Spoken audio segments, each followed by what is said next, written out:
Welcome to Module 3, Turning Your Identity into Your Practice. This is Module 3 of Prudent Practice Startup. The last module, Module 2, we went through our questionnaire to better understand ourselves. In this module, we're going to take our answers to the previous questions and create a fully fleshed out identity. We need to do this in order to understand what the point of your practice will be. You're going to be successful because you're going to match up the right practice identity with the patients that need what you provide.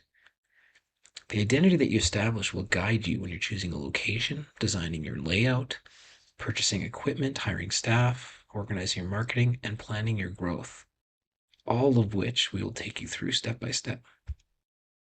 I've created two imaginary dentists to illustrate, Jack and Jill. I know, not the most creative of names.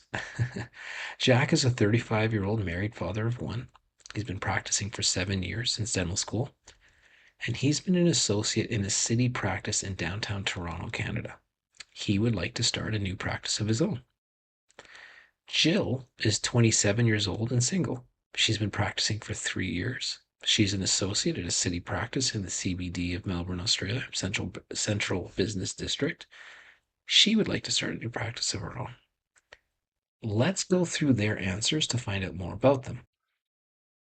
You've been watching an excerpt from the program How to Start and Run a Dental Practice Successfully, a step-by-step comprehensive guide.